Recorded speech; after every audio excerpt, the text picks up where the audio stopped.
All right, and shalom, shalom, shalom. This is Deacon Ernest James, and I'm with the King James Bible University, coming out of Durham, North Carolina. And today's teaching that I will be bringing forth is entitled, Influenced by the Spirit or Persuaded by Flesh. So, today, my brothers and sisters, in this teaching, we must understand, what are we truly influenced by? What is this influence? What is this inspiration? Is it the Spirit of God who moves us and motivates us and directs us in the path that we are to walk? Or are we persuaded by our own fleshly enticements based on the things that we want to do, the things that we seek, the things that we desire? Even the things around us that can persuade us and that can draw our attention away from Jehovah, that can distract us to do things based on our own actions and decision making.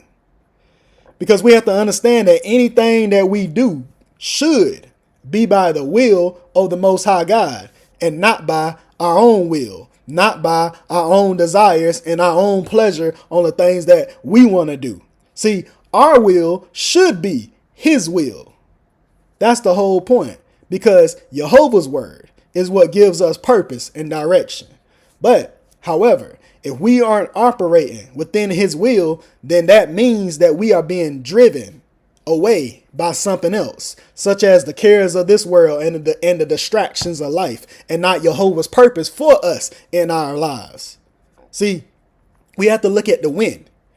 Looking at the wind, we understand we can't look at the wind, but we can feel the wind. We feel its presence and we understand it. We can understand the wind, which we know spiritually is speaking of a spirit, but it also serves as an influence, a spiritual influence on us. So it's either going to draw us closer to something or it's going to push us away from something, depending on what we are being moved by, the Spirit of God or another spirit. Are we being drawn closer to Jehovah's will, or are we being more drawn away to do our own will? These are the questions we have to answer within ourselves based on our actions on what we do. And this is what we want to find out. So we got a lot of information to go through. So we're going to go ahead and hop into this teaching, and we're going to push forward on what we need to do and what we need to see and what we need to understand. So let's get into it. So we're going to start right here in the book of Sirach or Ecclesiasticus. We're going to hit Sirach or Ecclesiasticus chapter 37. And we're going to hit verse 18. And it tells us, it says, "Four manner of things appear, good and evil, life and death. But the tongue, so the traditions, the cultural practices, the customs, ruleth, governeth over them continually." So it governeth over them perpetually, endlessly. So we know that these things are what are set before us, each and every single one of us. We got good and evil, life and death. These are the things that are manifest in the presence of us based on our own decisions and choices that we make. So anything that we do, we must understand that only these four things will come out of it. Either good, evil, life, or death. Based on what we do, based on our practices, based on the customs that we choose to follow and the traditions that we hold to. See, we're either going to do good works, which these works of the Spirit, which only comes from the Father, will lead us unto life. Or we're going to do evil works, which are these wicked works that comes from this flesh, which will lead us to death.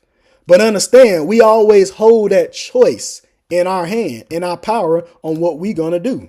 We're going to see this over here in Ecclesiasticus or Sirach, chapter 15. And we're going to hit verse 16 and verse 17.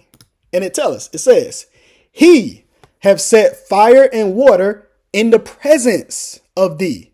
Stretch forth thy hand," so stretch forth thy power unto whether thou wilt.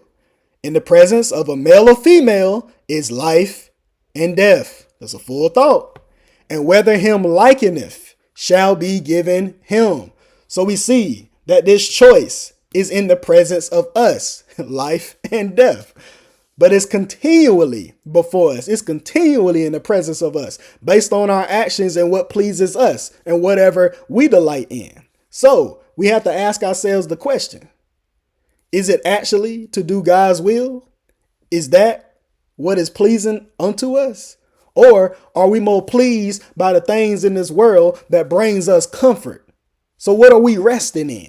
What do we find peace in? What do we find rest in?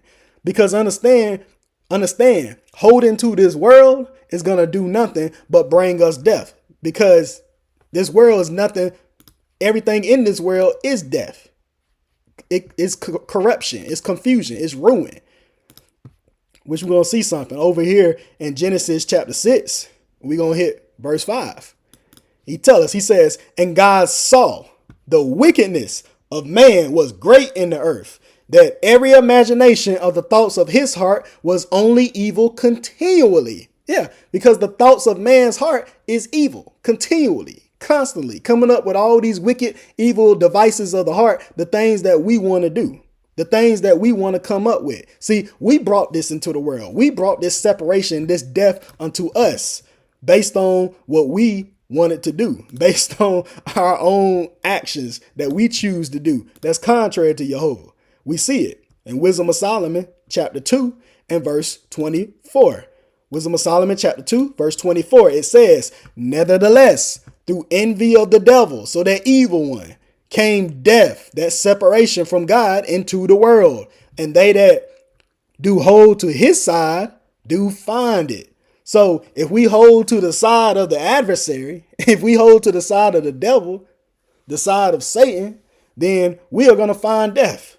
We're going to find a separation. We're going to find ourselves separated from God. Why? Because we allow wicked thoughts of the mind to cloud us. We allow evil thoughts to distract us and bring all these heavy burdens upon us. We allow those things to come in, and we move in ways that we shouldn't. We moving in sin and these wicked imaginations and moving in flesh when we shouldn't be operating that way. But these are the things that happen, because we're going to see this when we go over here to Romans. Let's hit Romans. We're going to hit Romans chapter 7. Romans chapter 7 and verse 5. He tells us, he says, for when we were in the flesh, the motions of sin, we see it right there, the motions of sin, which were by the law, did work in our members to bring forth what? Works, these fruits, these works unto death. Exactly the point. So we see that these motions of sin, these are evil thoughts, but it's moving because it's motion. These evil thoughts and wicked imaginations that work within us continually. That's why I said that every imagination of the thoughts of his heart was only evil continually. It's continually moving. It's continually in motion. We constantly doing these things, doing things that we shouldn't, and acting ways that are against Jehovah. Because we have to remember, nothing in this flesh is good. Can't no good thing come from this flesh, because sin is in the flesh. And we're going to see this when we go over here to Romans. We're going to hit Romans chapter 7, and we're going to hit verse 14. We're going to take it down to 20. Romans chapter 7, verse 14, down to 20. And it says, for we know that the law is spiritual, but I am carnal, sold under sin. For that which I do, I allow not. For what I would, that do I not. But what I hate, that do I. If then I do that which I would not, I consent unto the law that it is good. Now then, it is no more I that do it, but sin that dwelleth in me. That's exactly the point. For I know that in me, that is in my flesh, dwelleth no good thing. For to will is present with me, but how to perform that which is good, I find not in the flesh. For the good that I would, I do not, but the evil which I would not, that I do. Now, if I do that I would not, it is no more I that do it. Watch this, but sin that dwelleth in me. He's telling us exactly what's going on. So we can see that within this flesh dwells no good thing. It ain't no good thing in this flesh. Can't nothing good come out of this flesh. The only thing that can come out of this flesh is sin, is wickedness, evil thoughts and imaginations, wicked thoughts and disobedience and rebellion against Jehovah are the only things that can manifest from this flesh. Nothing good can come out of this flesh. There is no good thing that can come from within it. That's what we have to understand. So these are the things that we are fighting with from within ourselves. We fighting with what our flesh wants because it wants to please itself. We sitting there saying we want to please Jehovah. Our flesh want to please itself. We want to do good, but then we do something else. So understand any works that we want to do according to our own desires and pleasures based on fleshly thoughts, can't nothing good come out of it. So the thing is, if we make decisions based on what we think without the spiritual wisdom and discernment from the word of God, then we are doing something of our own will, something that we came up with, something that we conceived of our own thought. See, we have to understand, just because something seems right to us, it doesn't make it right. Why? Because he tells us this when we go over here to Proverbs. We're going to hit Proverbs chapter 14. Proverbs chapter 14. And we're going to hit verse 12.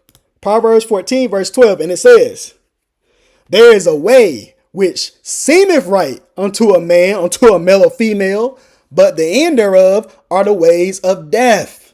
See, our way won't lead us to nothing but death. That's why we seen earlier. The only thing that manifests from the things we want to do is going to be death. Whenever we sitting there and lean into our own understanding. See, we'll sit there and make ourselves believe that we doing something right, and we ain't doing nothing right at all, just because it feels right to us. And this could be in anything, any decision or any choice that we need to make, whether it's on our jobs, whether it's in our relationships, whether it's just in our everyday lives. We could sit there and say, oh, well, I'm going to do this and I'm going to do that. Well, I'm going to do it this way. I'm going to do it that way. Well, I thought that I could do it like this. I thought that. But then we don't actually seek the proper guidance on the stuff that we saying we're going to do, or even consider if it's something that we should be doing. We have to consider everything. We can't do nothing without the counsel and the advice from the word of God. That's why he tell us something right here. We're going to go over here to Sirach. This one in the teaching, but we're going to pull it because it goes exactly with what we speaking on. So we're going to go to Sirach chapter 3. We're going to hit, Sirach chapter 3. Let me see. Is it Sirach chapter 3? Let me make sure. Sirach, it's not Sirach chapter 3. Sorry about that. Sirach chapter 32. Sirach chapter 32. And we're going to hit verse 19. And he tells us right here. It says what? Do nothing without advice. So we need to see advice. And it's already here because I was looking at it. It tell you right here. Advice. It says what? Advice is counsel. Advice is what? Wisdom, instruction, purpose, guidance. So do nothing without counsel. Do nothing without wisdom. Do nothing without guidance. Do nothing without instruction. Do nothing without purpose. And guess what? Our guidance should come from where? Jehovah. Our purpose comes from where? Jehovah. Our instruction comes from where? Jehovah. Our counsel comes from where? Jehovah, the word of God. So guess what? Do nothing without Jehovah. That's the point. Do nothing without the word of God. Do nothing without the Spirit of God. Because that's where our counsel comes from. That's where our advice comes from. That's where our instruction, our wisdom, our purpose, our guidance, it all comes from Jehovah. It all comes from his instruction. It all comes from his wisdom. That's what we're supposed to be led by. So we shouldn't be doing anything, making any decisions, making any choices, or in any matter on anything without the wisdom, the guidance, the counsel, and the instruction from the word of God. Do nothing without Jehovah. That's what we're supposed to understand. But when we sit there and want to do things our own way based on what we think, then we'll say, oh, well, that's what I thought. Yeah, because you lean to your own understanding. You lean to what you thought. You was persuaded by your own flesh instead of being influenced by the Spirit of God. That's the point. Sitting there, oh, well, I'm going to do this and I'm going to do that. But then we don't actually seek the proper guidance on the stuff that we need, that we say we're going to do, or even consider if it's something that we should be doing. That's why it goes back. Proverbs 14:12. There is a way, there is a path which seemeth right unto a male or female. But the end of that thereof are the ways of what? A separation from God, because we separate ourselves from Jehovah when we do things without Jehovah. Oh, I got it. I understand it. This is why we have so much of a problem. This is why we have so much of an issue. See, so it begs the question. So are we actually seeking proper guidance in our daily lives on decisions that we need to make, on our choices, on things that we need to handle, on matters? Are we seeking proper guidance on that, on those things? Do we consider and sit back and meditate on those things and consider the decisions we should make? Or do we just assume something based on what we think because it feels right to us? Do we make hasty decisions? Do we make hasty choices based on what we feel and what we think? So what is it? See, let's look at a scenario. For instance, let's say you're sitting there at your job, right? Let's say you're sitting there at your job and then you're given instructions on how to do a particular task at that job based on what you're assigned to do. But then you're not quite fully understanding how to do your job properly. Now you want to really get the job done. You want to do it. You want to do it right. But then do you reach out for more guidance and instruction from the higher ups or the manager? Or do you sit there and say within yourself, you know what? I think I got it. I think I can figure it out. I think I got it. I got it. I got it. I know what I need to do. So what do? Do we actually seek out that proper guidance and instruction on what we should be doing? Or do we sit there and quickly try to do it say within ourselves that, you know what? I got the instructions. I can figure it out. I know how to do this. So what do? If the answer is that's what you do, then saying that you'll try to figure things out for yourself, then that's showing that we more inclined to our own thoughts. We more inclined to flesh because we more inclined to what we think because it just felt right to us at the time. Well, that's what I thought. It just felt right.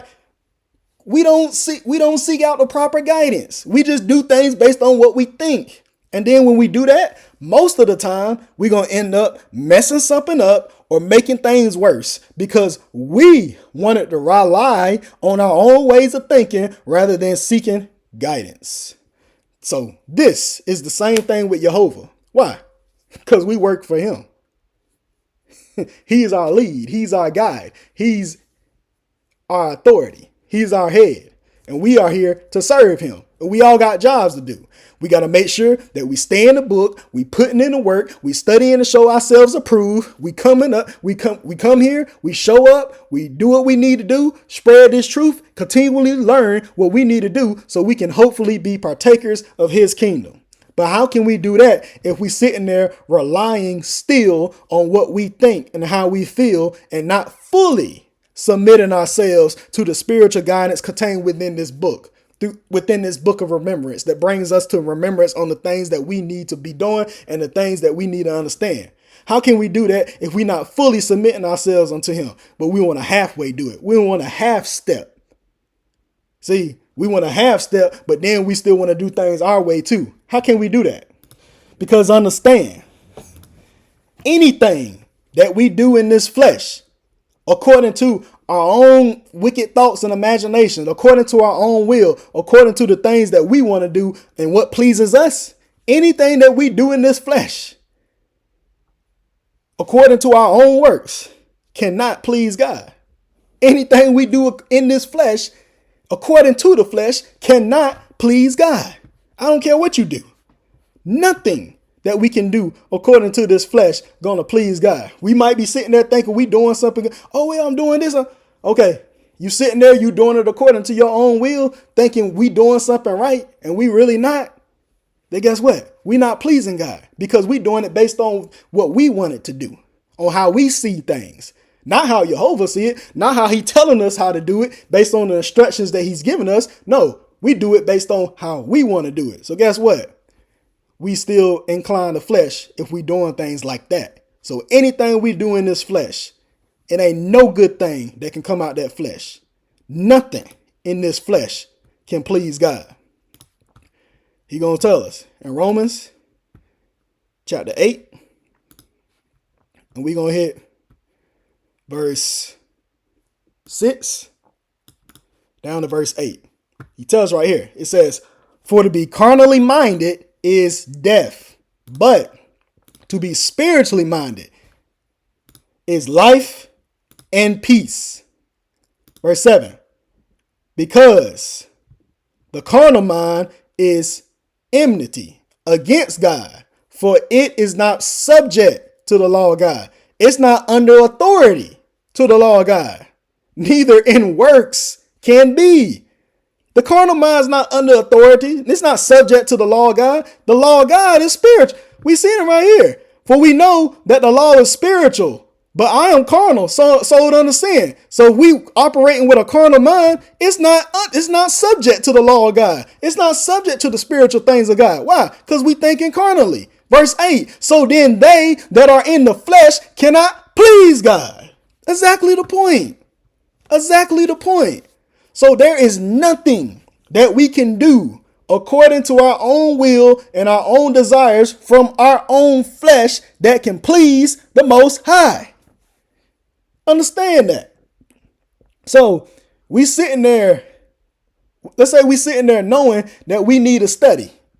But we put that off to do something else. And then say, oh, you know what? I'm going to get to it later. You know what? I'll come to I can knock that out. I can knock that out later. I'll take care of that later. See, this is what we do. If we do that, then that's something that we coming up with of our own will. Guess what? That's not pleasing God. That's operating with a carnal mind. You can't please. They that are in the flesh cannot please God. If we sitting there and we don't understand something, but at the same time, we too prideful to ask or seek advice on it.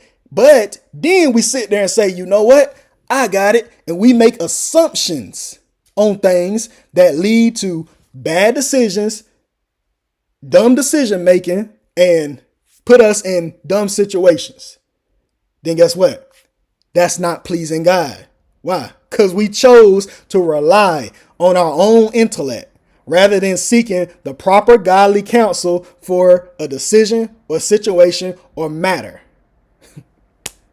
Leading to nothing but what? Regret and disappointment. Why? All because we trusted in ourselves. Because it seemed right to, it seemed right to me. It seemed right to us in the moment. And that's the problem. We too caught in the moment instead of considering the whole bigger picture of everything. We allow ourselves to be our own driver. We shouldn't be driving anything. That shouldn't be the case. We shouldn't be driving anything. But when we do, then we are 100% doing things against God because we relying on flesh. We trusting in our own strength because that's what our flesh desires.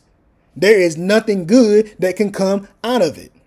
See, for instance, let's look at another situation. Let's say you at your job, right? You could be, let's say we might desire to be in a certain position.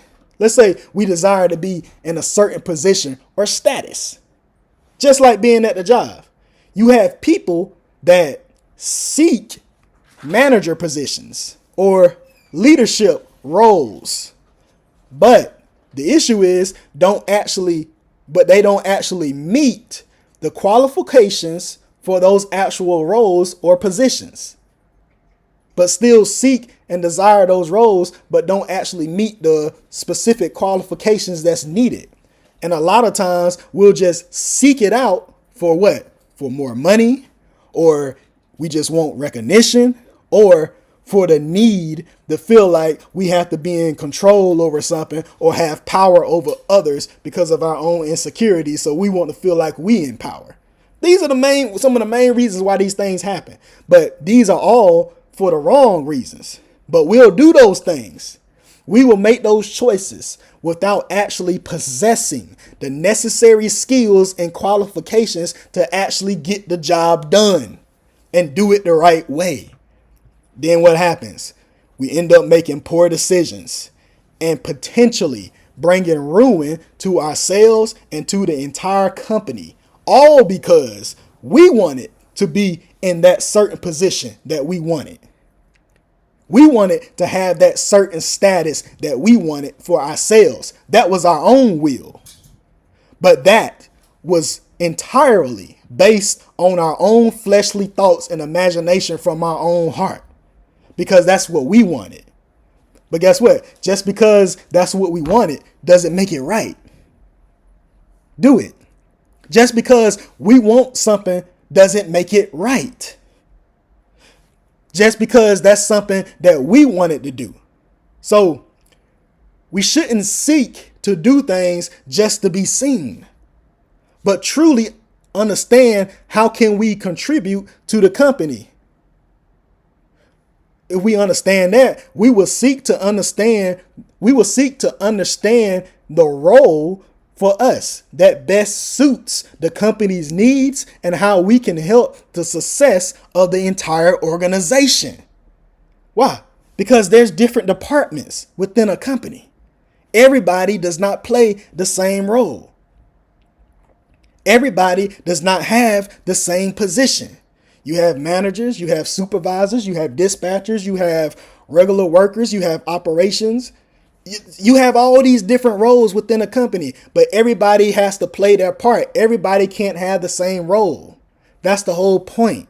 But we have to be able to find a role that best fits and suits us and benefits the entire organization. That's the whole point. So with that understanding, we understand that all positions and all roles within the company complement each other to make sure that the operation works effectively. So with that understanding, we can understand the same thing works here within the body. Why? Because we all have different administrations. We all have different duties, but each one of us complement each other within the body of Jehovah as his servants. See, we're not all going to have the same position, but we all have a purpose here within the body. First, to serve him faithfully, we must understand where we fit within it. Not sitting there trying to force things to be something we want it to be, or try to place ourselves somewhere based on where we want or where we see or imagine ourselves. It's not about that. It's not about none of that. See, it's not about where we want to be. It's about where we need to be. It's about where we need to be according to his will and what pleases the will of God.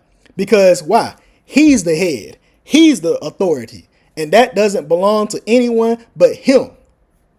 But the thing is, everybody can't be the hand. Everybody can't be the hand. Why? Because you got nails too. Somebody got to be the nails. Everybody can't be the hand. Somebody got to be the fingers.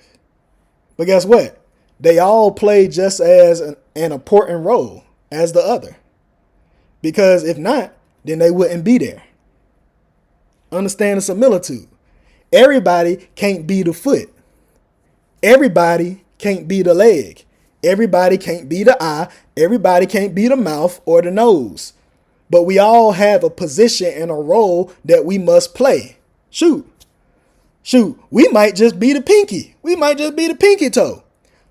But we need, regardless of where we are within the body and what position and what role we play, regardless of that, we need to be able to fulfill our roles to the best of our abilities, no matter how small or great. Because every member is just as important as the other, but we must understand where we fit. So with that, I'm going to show you all that I was saying with it. I'm going to show you everything that I was actually talking about. We're going to go over here to 1 Corinthians chapter 12. We're going to see it. He tell all of this here right here. 1 Corinthians chapter 12. And we're going to go from 18. Yeah, we're going to take this one down for a minute. We're going to go from 18 and we're going to take it down to 30. 1 Corinthians chapter 12, 18 down to 30. He tells us. 1 Corinthians chapter 12, starting at verse 18, it says, "But now have God set the members, every one of them, in the body, as it hath pleased him." That's the point. As it hath pleased him. So this is the point. God set the members as it pleaseth him. So this is all done according to Jehovah's will, not our own will. This is the point I'm making. It's based on the needs of the body and his will, not our own will based on something that we want to do.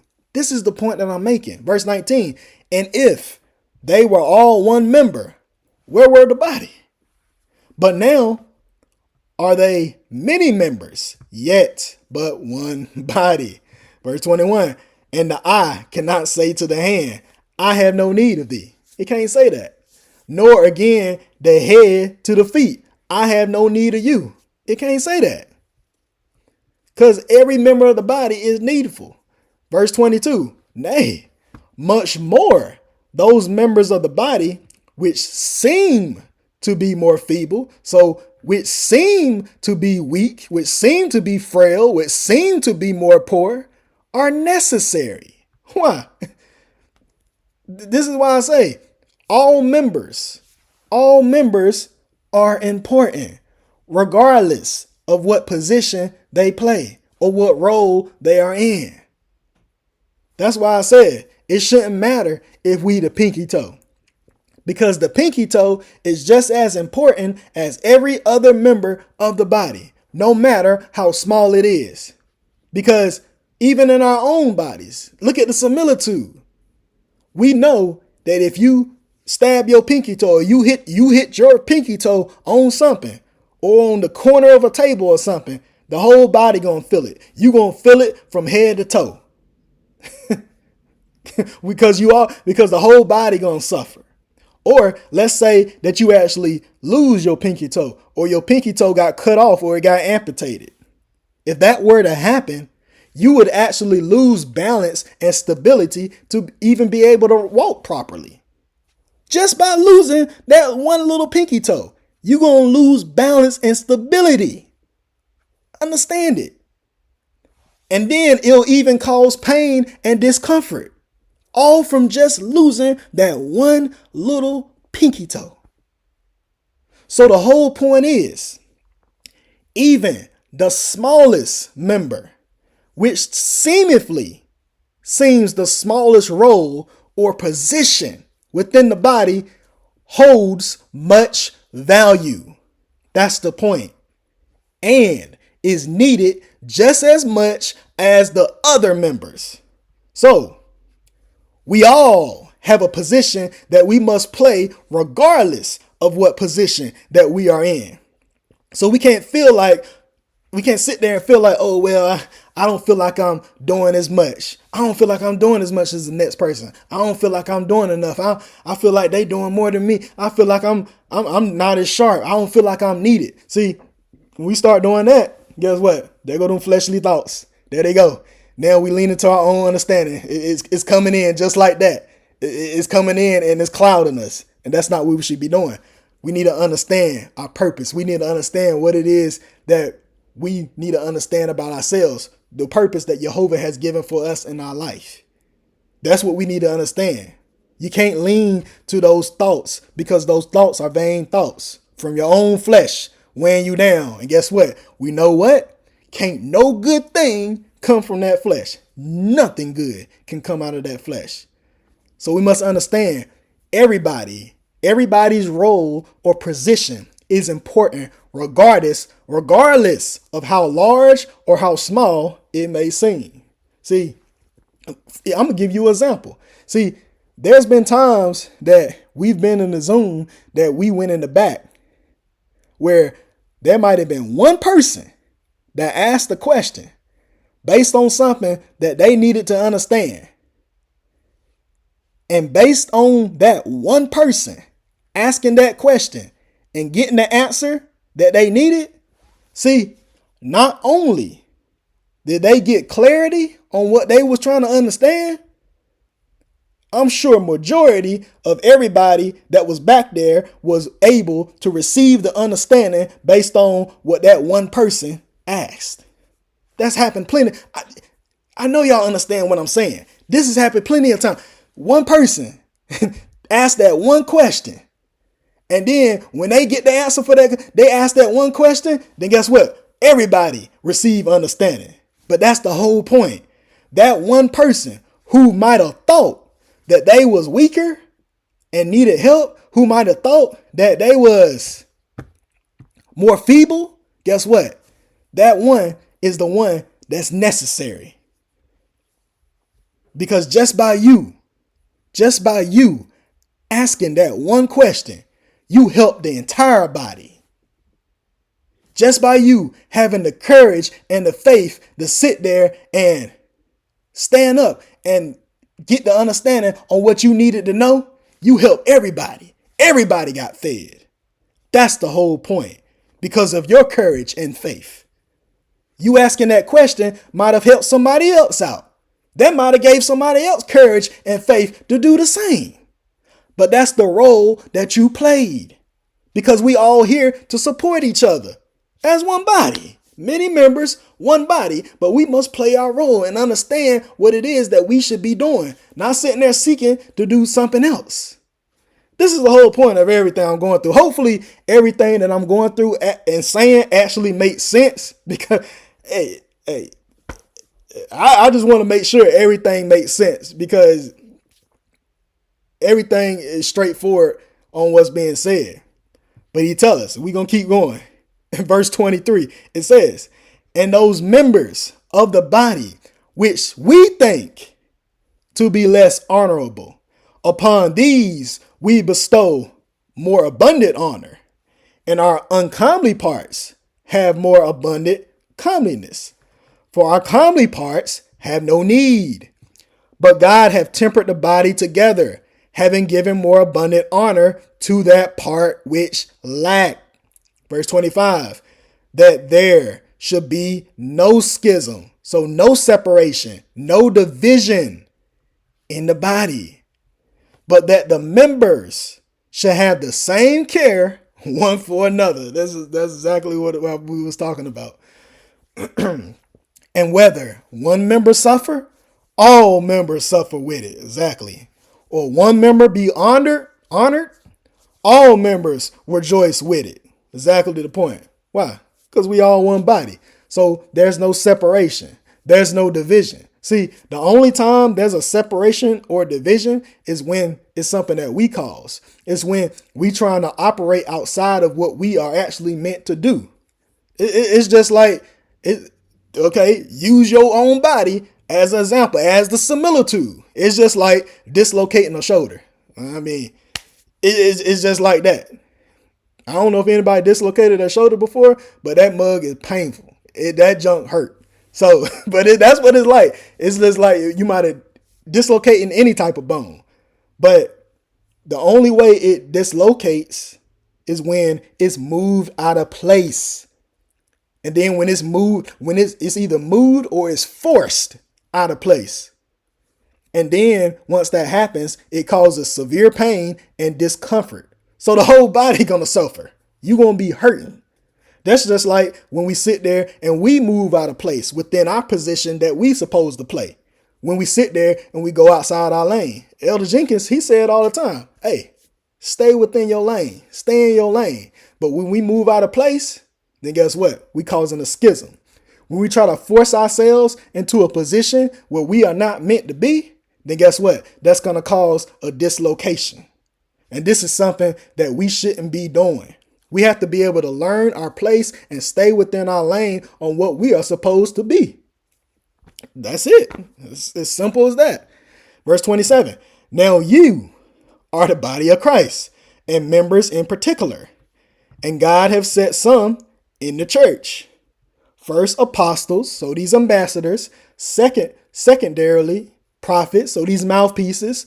Thirdly, teachers, which are these fishers and instructors. After that, miracles. Then, giving of gifts. You got helps, governments, diversities of tongues.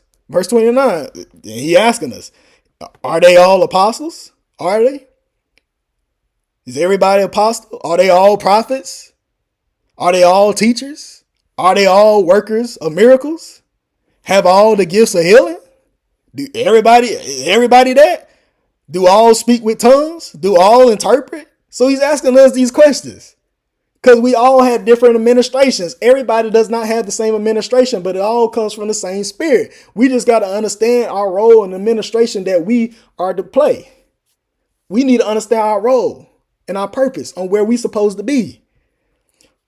So we see everybody does not have the same administration, nor does everybody have the same position, but they all play a unique role and position within the body. So we must come to understand what our role and our position is within it and not seek something else outside of that. Because whatever our position is, providing we be led by Jehovah, then guess what?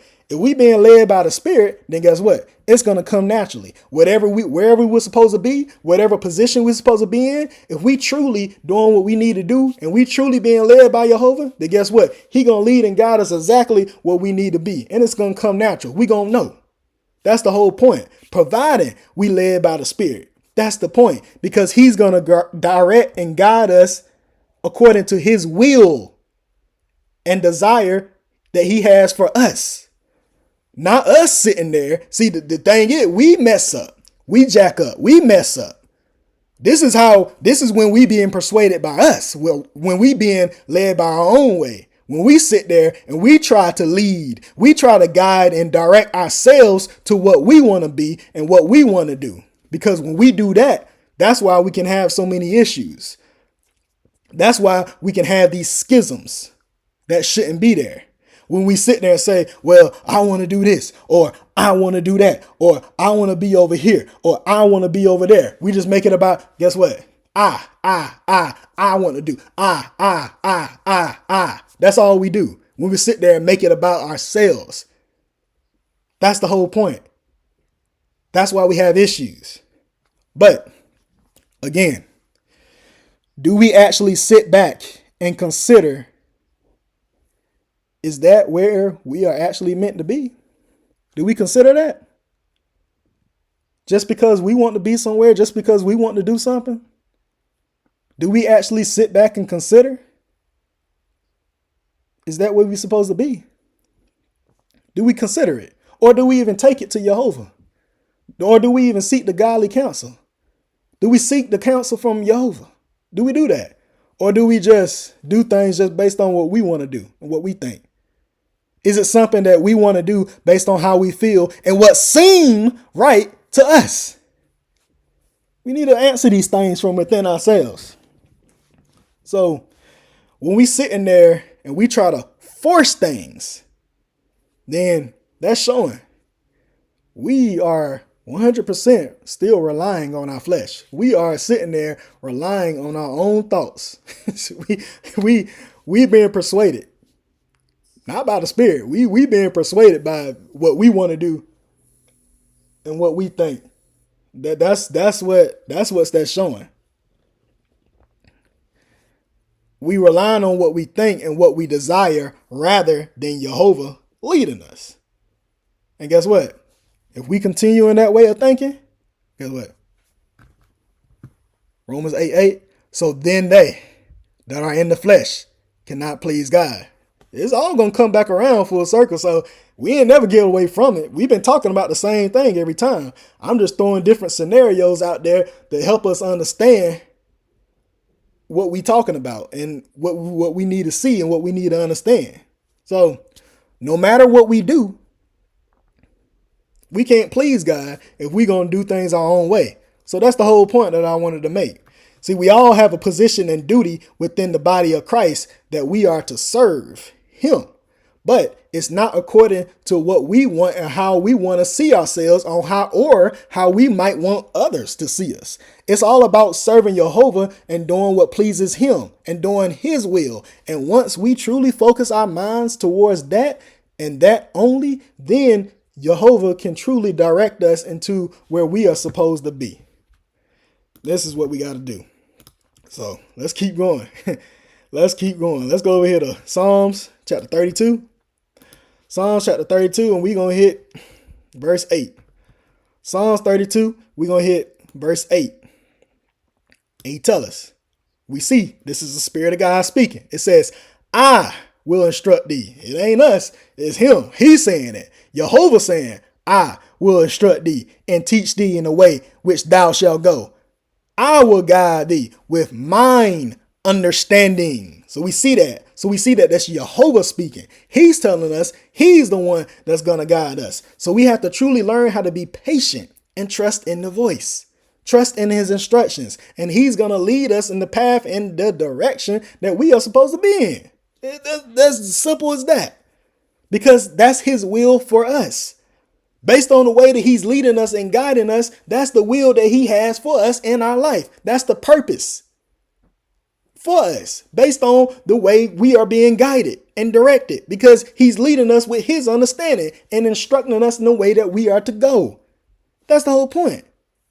To do with us as what pleases him and what likeneth him best as he see fit. What am I talking about? Let's go to Sirach. We're going to go to Sirach or Ecclesiasticus chapter 33.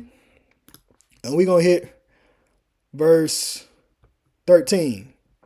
Sirach 33 and verse 13. And he said right here, as the clay is in the potter's hand to fashion it at his pleasure, so man is in the power of him that made him, which is Jehovah, to render to them as likeneth him best. That's the whole point, because we are in the power of Jehovah. We are in his hand, and he's going to fashion us and mold us in the way that we are supposed to be. And we should hold to that.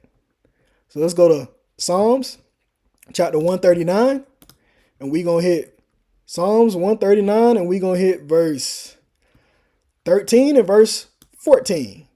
He says, for thou hast possessed my reins, and thou hast covered me in my mother's womb. I will praise thee. I will confess thee. For what? For I am fearfully and wonderfully made. Marvelous are thy works, that my soul knoweth right well. So this is all I'm talking about. See, Jehovah, he fashioned all of us. He has built us up and made us to be who he designed us to be, at his pleasure, at his will, at his delight. So it is not for us to sit there and try to establish ourselves to what we want to be and how we see ourselves. No, he the one that made. Matter of fact, I'm gonna go here. This one in the teaching, but it keep coming to my mind, so I gotta go to it because it keep coming to me. So I'm gonna go to Psalms chapter 100, and we gonna hit Psalms chapter 100, and we gonna hit verse 3. He tells us right here, it says, know ye that the Spirit of God, he is God. He's our guide. He's the shepherd. He's the one. He's our leader. He's going to direct us. He's God, the Spirit of God. It is he that have made us and not we ourselves. We didn't make ourselves. So why are we trying to establish our own way when he the one that made us? He the one that built us up into who we are supposed to be at his pleasure, at his will. Because we are supposed to be doing his will. Because he the one that's going to lead and direct. I mean, let's just keep going. Let's keep going. See, we understand that Jehovah already made us into what we were supposed to be. See, that's the thing. That's the whole point. So guess what? You can only be you. You can't be nobody else.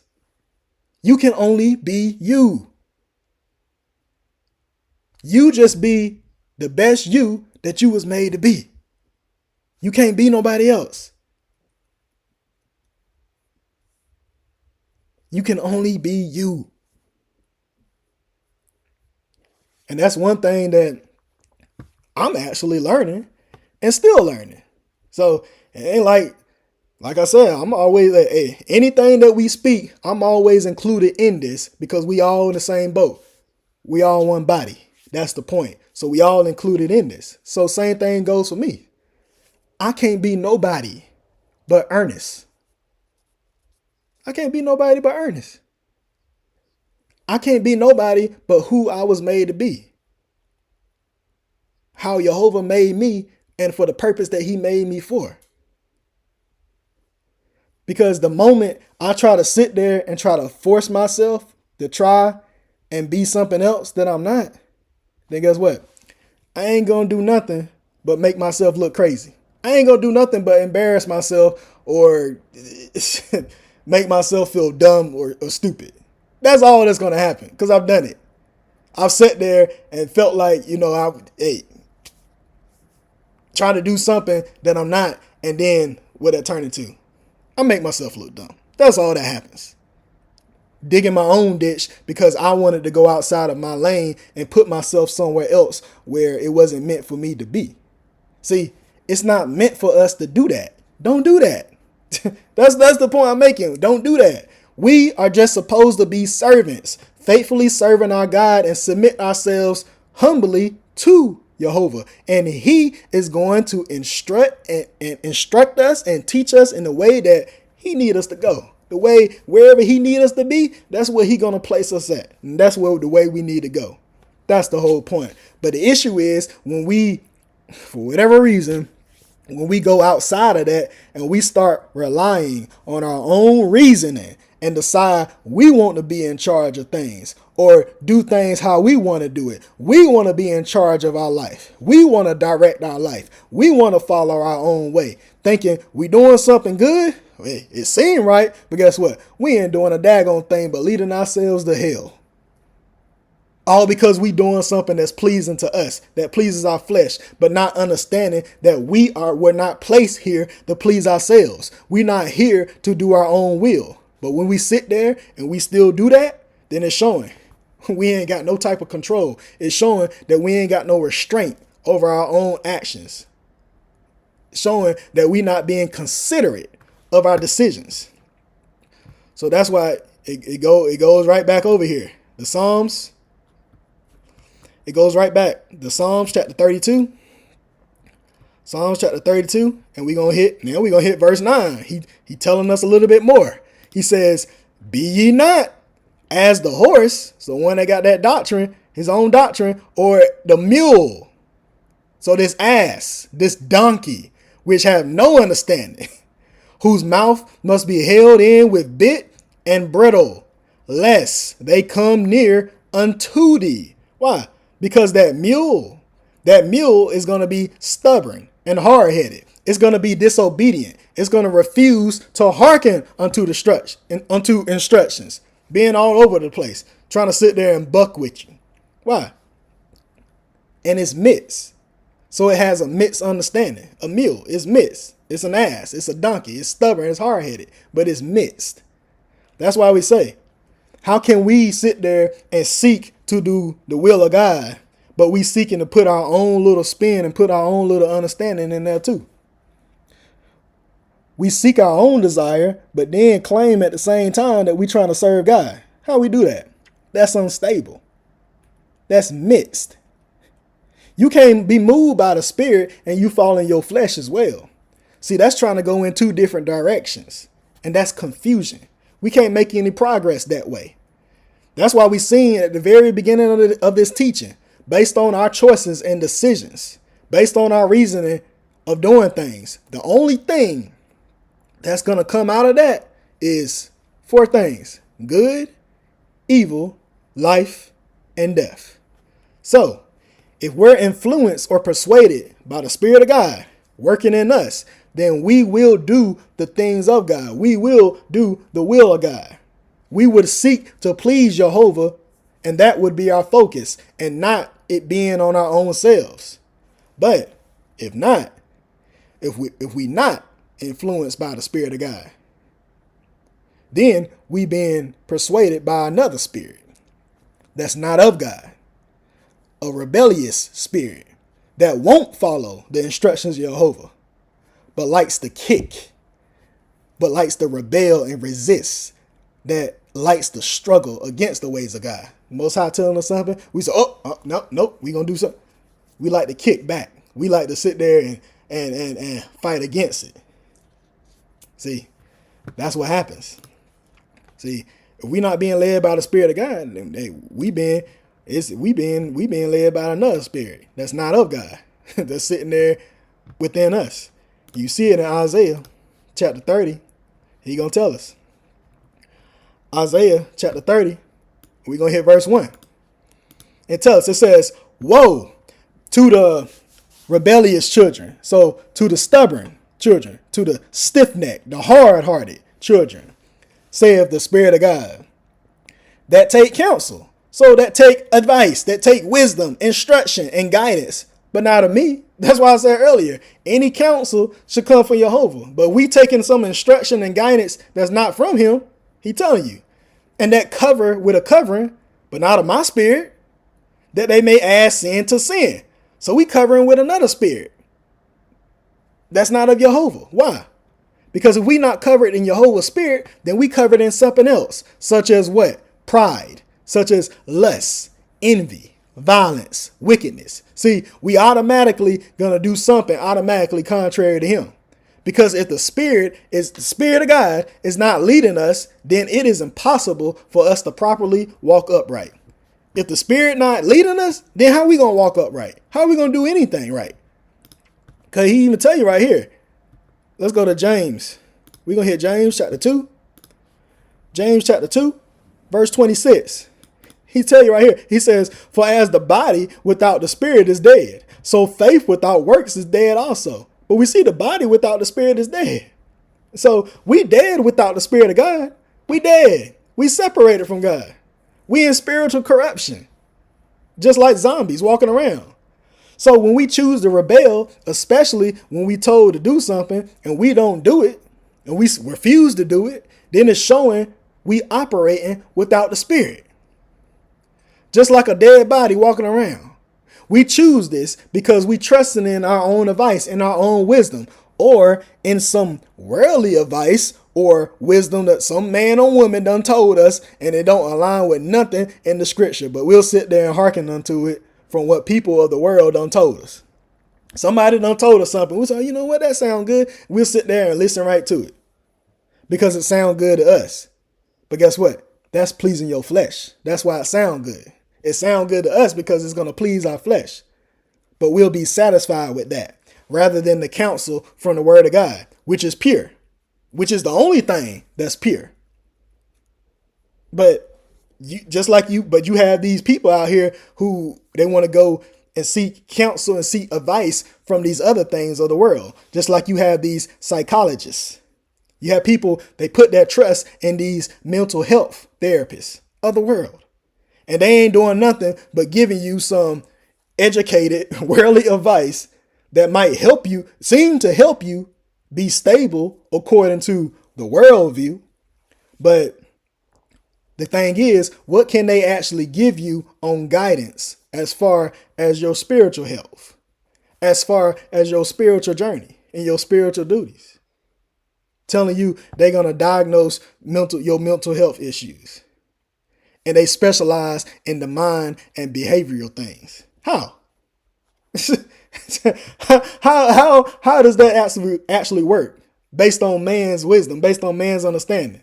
See, See, before the truth came to me, see, I actually was in school at one point seeking to get a graduate degree in general psychology.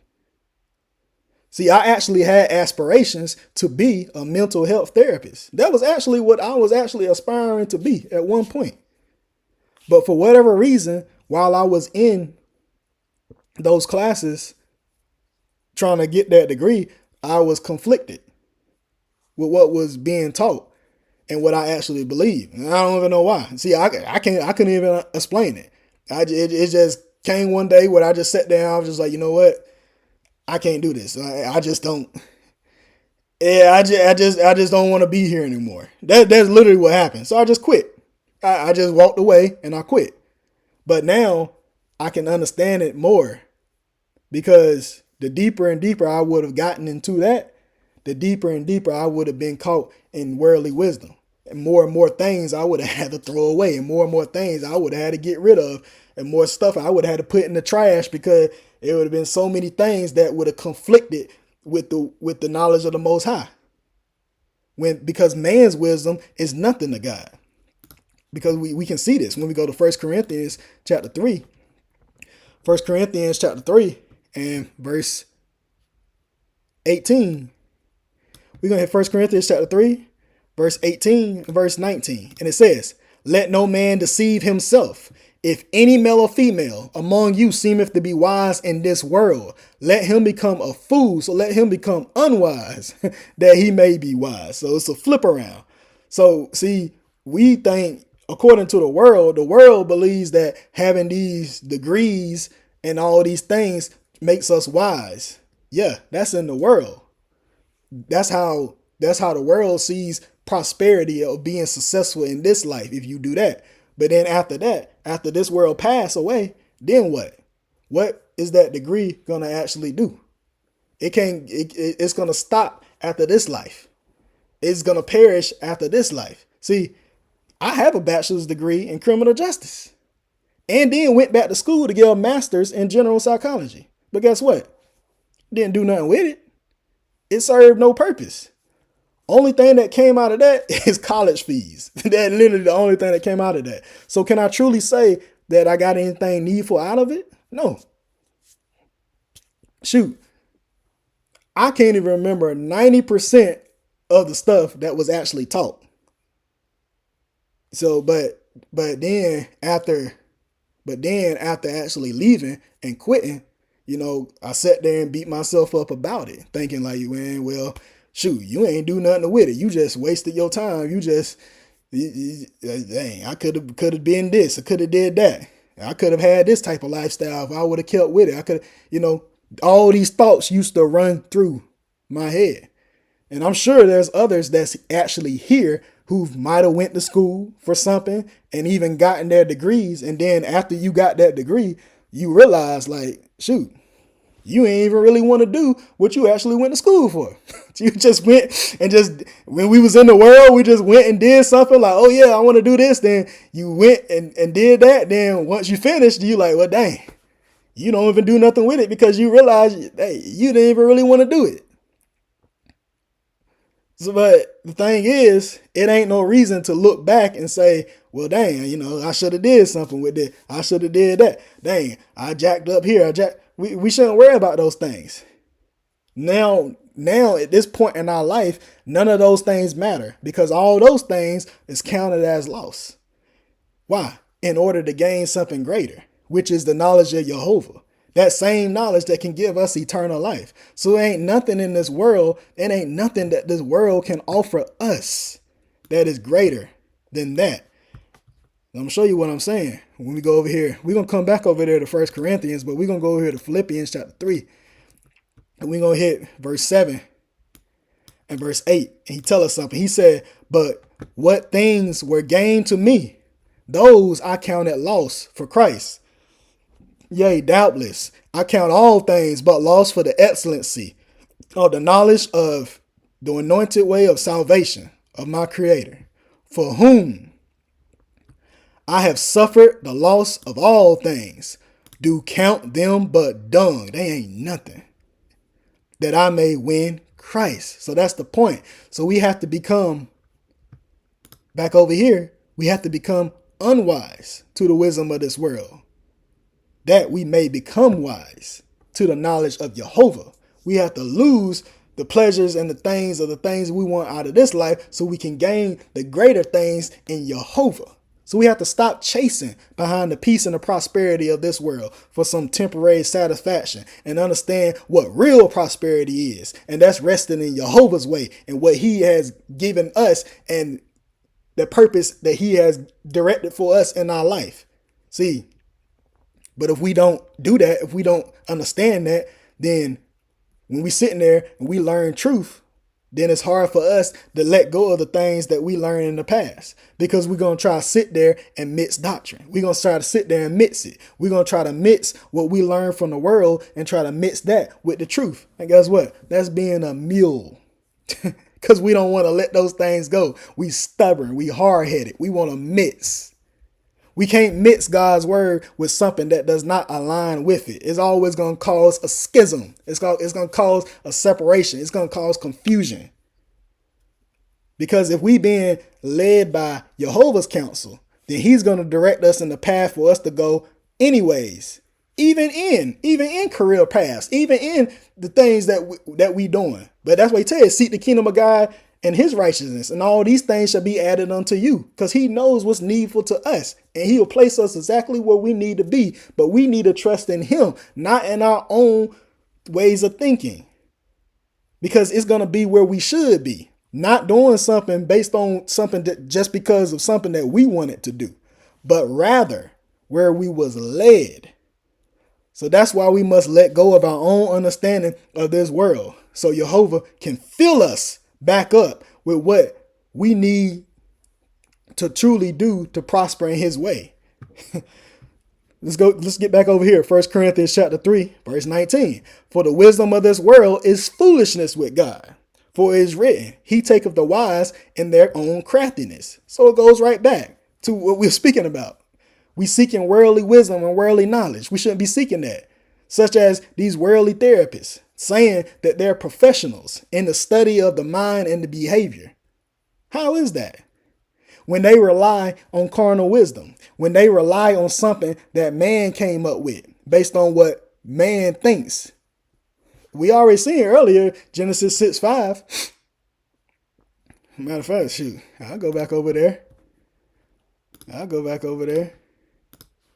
Tell you, Genesis 6:5. And God saw that the wickedness of man was great in the earth, and that every imagination of the thoughts of his heart was only evil continually. We come up with our own ways and beliefs of thinking that makes sense to us. But we sit there and you believe things based on what people saying, based on their own advice and their own counsel that they giving you without the Spirit. So guess what? If it's without the Spirit, it's dead. So why we listen to it? Why would we sit there and rely on carnal wisdom and something that men come up with when they didn't even make your mind? How a man gonna tell you about what's going on with your mind? He didn't make your mind based on what he think. They didn't give you a brain. Man didn't give you understanding. Man didn't give you the ability to think. Man didn't give you the ability to consider. Man didn't give you eyes. Man didn't give you ears. Man didn't give you a nose. Man didn't give you any of these things. All of those things comes from God. Let's see it. I'll show it to you. So how are we going to sit there and rely on men? When he tell you this, when we go over here to Ecclesiasticus, Sirach, chapter 17, and we're going to hit verse 1 down to 7. He tell you right here, it says, the Creator created male or female of the earth and turned them into it again. He gave them few days and a short time, and power also over the things therein. He endued them with strength by themselves, and made them according to his image, and put the fear of man upon all flesh, and gave him dominion over the beasts and fowls. Right here, verse 5. They received the use of the 5 operations of the Creator. And in the 6th place, he imparted them understanding. And in the 7th, speech and interpreter of the cognitation, so the thoughts thereof. Verse 6, counsel and a tongue and eyes, understanding, ears, and a heart gave he them to understand. Withal, he filled them with the knowledge of understanding and showed them good and evil. So the Most High made all of this. He gave us all these things. That's why I said he made us exactly how we was made to be. We are fearfully and wonderfully made based on how the way the Most High made us according to his will and his purpose. He's the one who made us and not we ourselves. He gave us a heart. He gave us a mind. He gave us speech. He gave us eyes. He gave us ears. He gave us understanding. He gave us cognitive senses, the ability to consider, the ability to think, the ability to examine things. He gave us those abilities to do these things. So how can a man call themselves, that they these mind and behavior specialists, and they gonna tell you something about you and give you any true wisdom on the mental state of your mind when they didn't even create it? How you gonna let a man tell you that? You have people from other nations that try to come up with these theories and push these things as truth, and they won't even give them the knowledge to even teach you anything.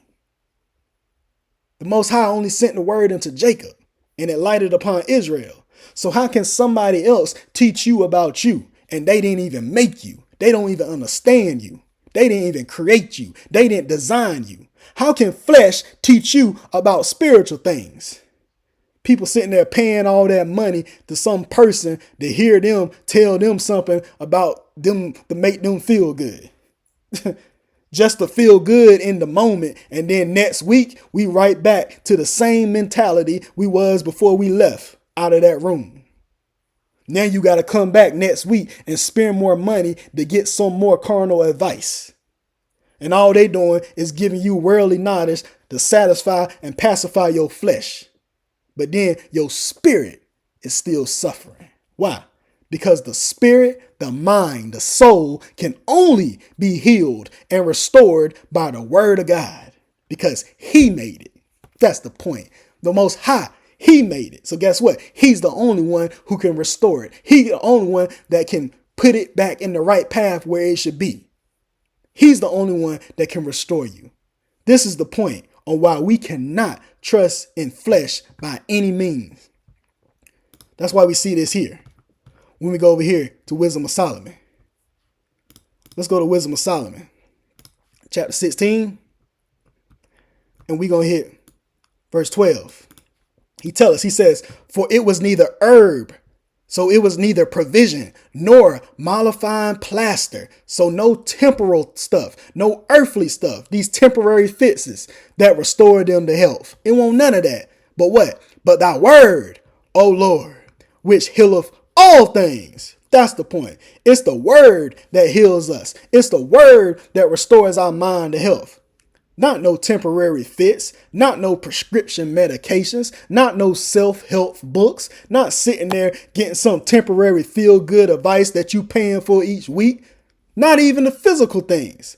See, just as the body physically can get sick, you can use things such as plants and herbs to heal the body, but that's just a similitude to teach us something. However, that alone won't do anything for the soul. So, it's one thing taking care of your physical body. That's all well, fine, and good. That is fine. That is 100% fine. That's one thing. But understand, true healing is from the word of God. That's what our spirit needs. Because this body, this physical body, is going to perish. It's going back to the ground. So if we only seeking to take care of ourselves physically, focusing solely on our flesh, and we neglecting the spiritual, then everything that we actually doing is in vain. See, our body can be in tip-top shape, but if we not holding the truth, if we not dedicating ourselves to this word, and that word is not in us and moving through us, then our mind will continue to be sick. It's going to continue to suffer. This is why a lot of times we be so conflicted with things that we have going on. This is why we have so many problems, because we be so focused on making these provisions for our flesh and try to sustain our flesh, trying to entertain it, trying to feed it, trying to do all these other things, when our spirit is crying out. Our spirit is continually starving and suffering. Why? Because we too daggone busy taking some worldly advice, some worldly counsel. We rebelling against the very thing that can give us life. Instead of walking upright as we was made to be, we decide, you know what? I want to do something else. So what we do, instead of being upward and upright, we go downwards into bondage, into confusion. This is what we do. So that's why it goes back over here to Isaiah chapter 30. It goes back to Isaiah chapter 30. We're going to hit verse 1 again, and then we're going to hit verse 2. And it says, woe to the rebellious children, these rebellious workers, saith the Spirit of God, that take counsel, but not of me, and that cover with a covering, but not of my spirit, that they may add sin to sin. That walk, so that lifestyle, that manner of life, to go down into the house of bondage, Egypt, and have not asked at my mouth, to strengthen themselves in the strength of Pharaoh, that king of sin, to trust in the shadow, to trust in the image of Egypt. We trusting in the image of bondage, the house of bondage, our bodies, these temples, this flesh, this bondage that's keeping our spirits in bondage. We trusting in that. We supposed to be in the image of God. He told us right here. That's why I kept it over here. He told us right here. He said, he endued them with strength by themselves and made them according to his image. But guess what? We trust in the image of bondage. We trust in the flesh. We supposed to be that mirror reflection of Jehovah, but we said, nope. We trust in what we used to. We trust in what we can see, what we can feel, and what we can touch. The very covering of sin that's on us. That's what we be trusting in. That's what we be getting caught up in. That's why we see it in Genesis chapter 3, verse 21. He said, unto Adam, unto mankind, that male or female also, and to his wife, his spirit, did a Spirit of God make coats of skins and clothed them and covered them. So these coats of skins, this foreskin that's on us and covered us in it. This is what we was covered in, being covered in this mortality, these grave clothes. Yeah, we got to put off those grave clothes. But guess what? We want to keep them on, being continually subject to sin and death. And we stay covered in it. We won't take it off. We won't get rid of it. We won't separate ourselves from it. See, that evil is always going to be present with us because that flesh is always going to be there. But it's our choice on whether or not we're going to separate our minds from it or not. That's on us. See, just because we in the flesh, that does not mean we war after the flesh. We shouldn't be chasing behind the flesh. But those of us who do, it's showing that we finding pleasure in other things rather than what we actually should be. So let's go somewhere. Let's go to Psalms. Let's go to Psalms chapter 18. We're going to hit, not Psalms, I meant Proverbs. Sorry about that. Let's go to Proverbs. Let's go to Proverbs chapter 18, and we're going to hit verse 2. He says, a fool, one that's unwise, have no delight in understanding, but that his heart, so his will, his desire, his reasoning may discover itself, so may manifest itself, may reveal itself. So the one that's unwise have no understanding, but that his heart, his will may manifest itself. Because that's what we're going to want to do. If we trust in the flesh, we trusting in this covering, these coats of skin, this mortality that we in. We want to do our own will. We want to push our own thoughts and our own beliefs, all because of pride. Because we don't want to humble ourselves under the will of Jehovah. This is why we have all these church pastors and all these camp guys out here. They take on the name of Israel, but then still choose to push their own belief.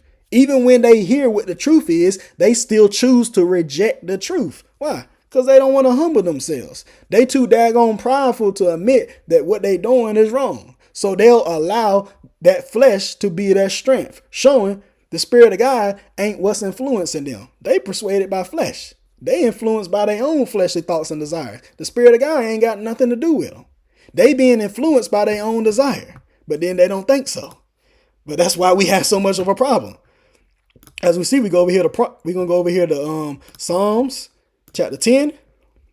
We're gonna hit Psalms chapter 10, and we're gonna hit verse 3 and verse 4. It says, "For the wicked boasteth," so the wicked, he gonna speak proudly of his heart's desire. Exactly the point. "And blesseth the covetous, whom the Spirit of God abhorreth. The wicked, through the pride of his countenance, will not seek after God." God is not in all his thoughts. He's not. Because if we sitting there and we full of pride, then the only thing we thinking about is self. We making everything about us, being selfish. Making everything about us. We only thinking about what we want and what we seek and what pleases us. See, looking to be seen of men, seeking eye service, seeking to be men pleasers. We just making everything about us, making everything about self. Oh, I'm doing this. Look at me. Look at me. This is what we do. But then we sit there and say, oh, I'm doing it for God. You're not doing it for God. You're doing it for yourself because that's what you want. Everything we doing is for self-satisfaction when we shouldn't be this way. But a lot of us, we are. When we continue to be that way, that we shouldn't. Unless the only way this can change is if we have a change in the direction that we being led. Because that's the thing. Based on any decision we making, we being persuaded by something. We either being persuaded by our own selves, another way, another spirit, or we being persuaded by the Spirit of JEHOVAH. He's the one that's leading and guiding us. If not, it's something else that's drawing us away. That's the thing. That's what we have to understand. That's what we need to consider. So let's go over here to Wisdom of Solomon. See what we looking like. We got that. Yeah. So we're going to hit Wisdom of Solomon, chapter 1. We're going to hit verse 12. And it says, "Seek not death in the era of your life, and pull not upon yourself destruction with the works of your hands." So it goes right back to the same thing earlier. Life and death is in the power of the tongue. It's in the power of our customs, our practices, our traditions, and the stuff that we doing. So don't seek corruption. Don't seek ruin. Don't seek separation from JEHOVAH. But it's on us based on what we choose to do. Because when we sit there, if we do contrary, that's something solely based on what we was drawn away by. That's why he tell us in James chapter 1, verse 14. He said, "But every man, every male or female is tempted when he is drawn away of his own lust and enticed and allured and persuaded." But I'm going to show y'all something. That's what I've been talking about the whole time. When you look at drawn, you see it right here. He tell you in the spiritual dictionary, drawn is what? A spiritual influence. That's why I said what I said at the beginning of this teaching. It's an influence. So we drawn away, you influenced by something else. But we see right here, for clarification, it's a divine attraction or spiritual guidance. But it's a spiritual influence. We even being drawn to JEHOVAH's spirit, or we being drawn away by another influence that's not of God. That's the whole point that we making. So that's why I'm saying what I'm saying. The only way for us to be in true alignment with the Spirit is we got to be walking in the Spirit. We got to be led by the Spirit, because that's going to be the influence that's on us. It's going to move us in the way that we should go. But for whatever reason, if we go off and we fall off, then that is solely because we chose to be drawn away of something else that persuaded us in the way that we shouldn't be going. That's why we see this in Galatians. When these things happen, he tell you, Galatians chapter 5, he tell us in Galatians chapter 5, we're going to hit verse 7 down to verse 9. Galatians chapter 5, verse 7 down to verse 9. And it says, "Ye did run well. Who did hinder you that you should not obey the truth?" It says, "This persuasion cometh not of him that calleth you," which we're going to see right here. When we go to persuasion, he tell us right here, this persuasion. What? Persuasion is what? Inspiration, influence, temptation. You see it right there. This influence, this inspiration, this temptation, this instruction cometh not of him that calleth you. It ain't come of God. It ain't come of JEHOVAH. It coming with something else. It's another influence. It's some temptation that's sitting there. That's why I say every man is tempted when he is drawn away of his own lust. Galatians 5:9, a little leaven. All of this is tying together. That's why I'm saying, let's look at leaven. Tell you, there you go again. Influence. He tell you, we being something else getting to us. A little leaven, a little influence, a little corruption, a little sin. He tell you, just that little bit of sin leaveneth the whole lump. So that's the whole point. Think about it. That's all it take. All it take is that little leaven. Just that one little mustard seed of sin that we think is harmless. That's the whole point. That's the whole issue. That we think that we can get away with. That we think we'll sit there and we'll convince ourselves within our own selves saying, well, that ain't too bad. Man, that's something that's small. That ain't too big of a deal. It ain't all that. It ain't that big of a deal. Yeah. That very thing that you saying that ain't a big deal, that you convince yourself that ain't a big deal, that's the very thing that's gonna get us caught up. Those little things that we let slip past us. Just that little influence, that little persuasion of our flesh, that little small persuasion from our flesh, from our own carnal thoughts that slowly grows into more and more sin within us. Think about it. See, leaven rises. Leaven grows. It rises. Something that's full of leaven. See, it might start small and seem insignificant, but if you allow it to dwell and you allow it to continue to grow, then it's going to become a much larger problem before you know it. So that's why I said at the beginning, we got to consider everything. Do nothing without advice. Do nothing without Jehovah. Do nothing without the counsel of God, because we got to consider everything. But that's why he tell us this. It don't matter what it is. In Sirach or Ecclesiastes chapter 5 and verse 15, he tell you right here, it says, be not ignorant. So don't be unaware. Be not without knowledge of anything in a great matter or a small. So it don't matter what it is. Don't you sit there and think just because something is small, it don't matter. Oh yeah, that ain't no big deal. That I ain't got to worry about that. That ain't no big deal. Be not ignorant of anything in a great matter or small. So don't sit there and think just because we think something's a small matter, it don't matter. It do. Don't be ignorant. Don't be foolish. So we need to consider everything. We don't even sit there. We'll sit there. Don't sit there and go without considering or even asking to see if whatever it could be might be an issue, great or small. Because now when we sit there and we don't consider it or we don't seek counsel, then we lean into our own understanding. We being convinced. We being persuaded. Understand? We being influenced by our own selves to think that it's okay. And that's where we mess up. When we really need to consider everything. See, that's when when we sit there and we consider everything, we seek the counsel, we sit there and we stop.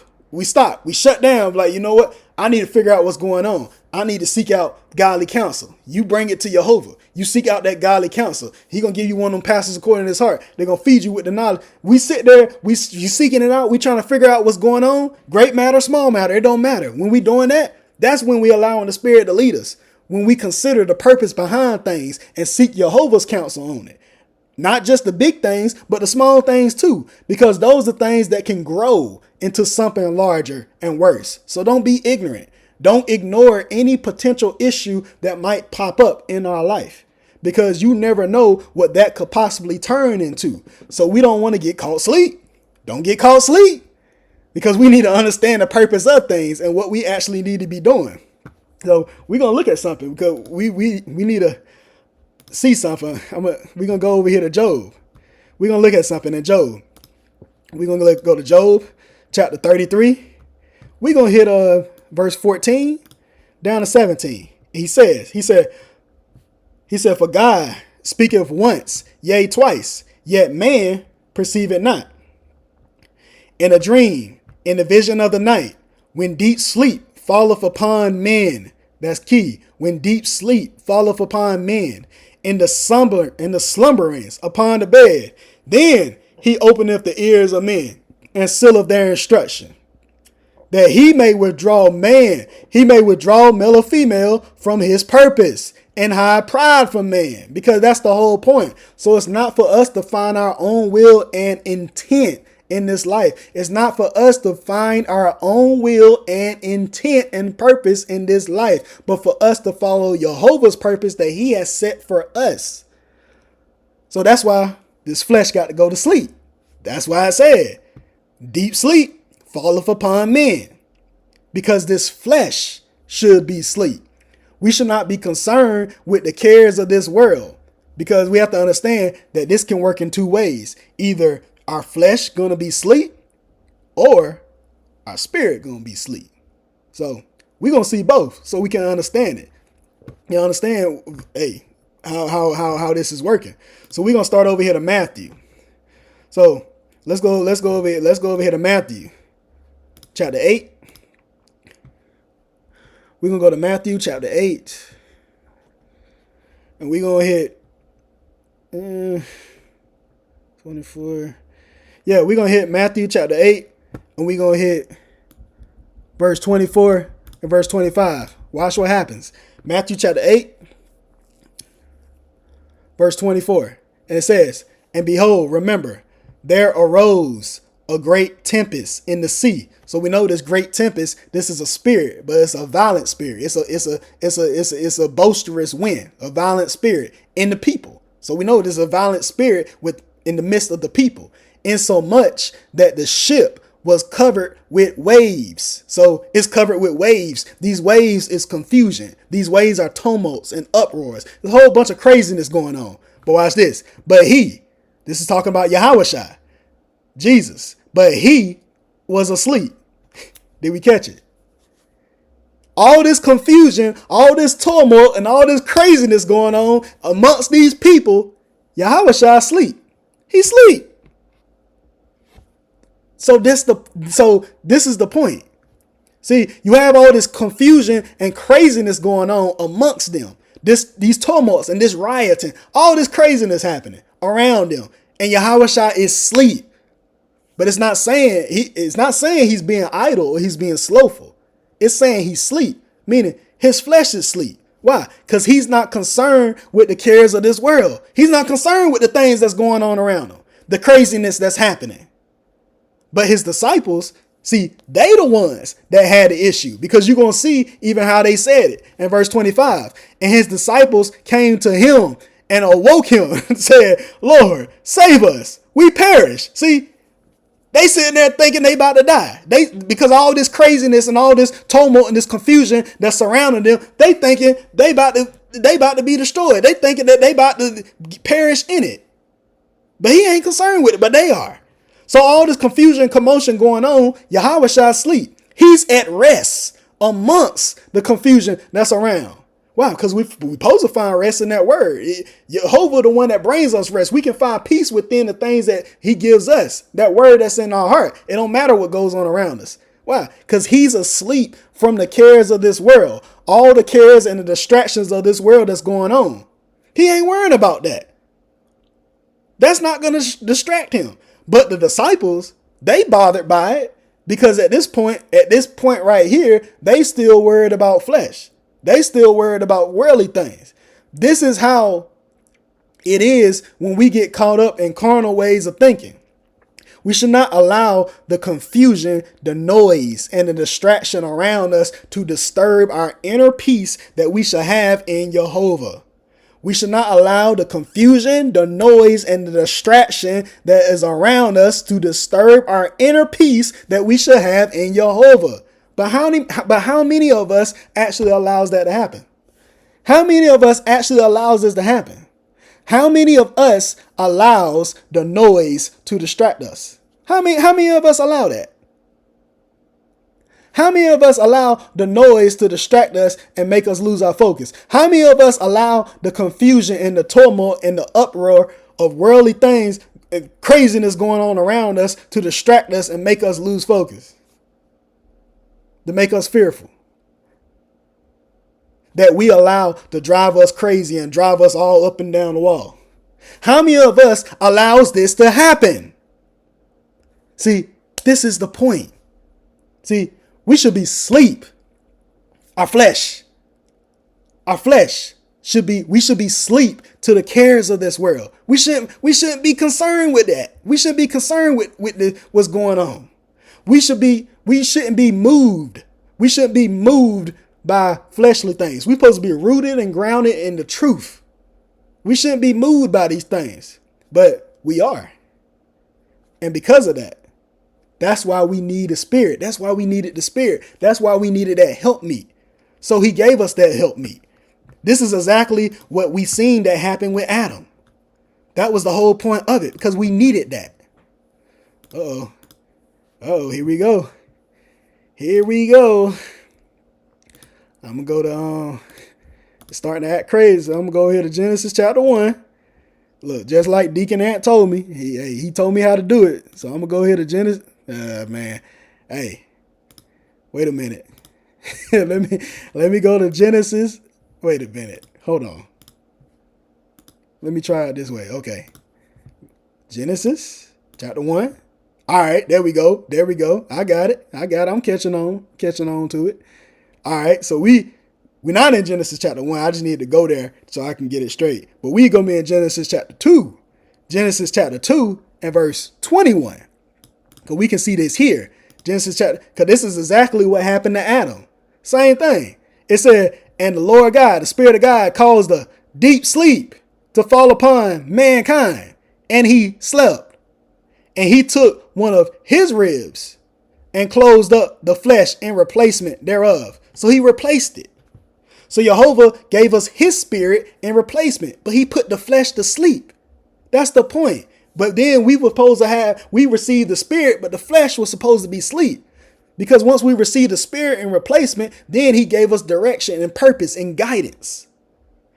To be guided and to be comforted by Jehovah in all things, regardless of what's going on around. We're supposed to be led and guided by the spirit now, because that's the helpmeet. That's the rib that he gave us, that companion that we need on this journey, that rib, that spirit to guide us. But guess what? Adam rejected it. Mankind, we rejected it.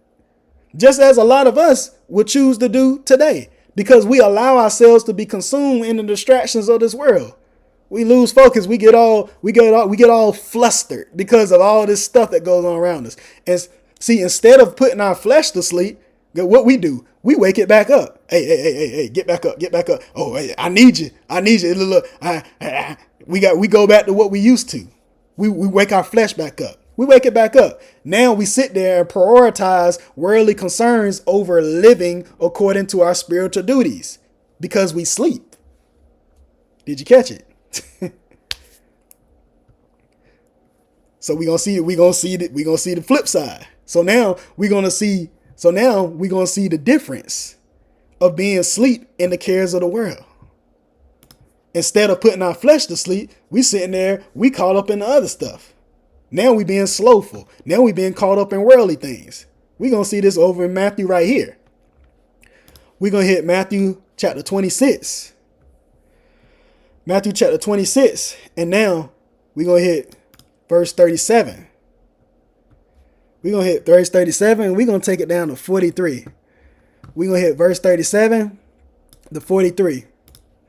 Matthew chapter 26, verse 37 to 43. And it says, and he took with him Peter and the two sons of Zebedee and began to be sorrowful and very heavy.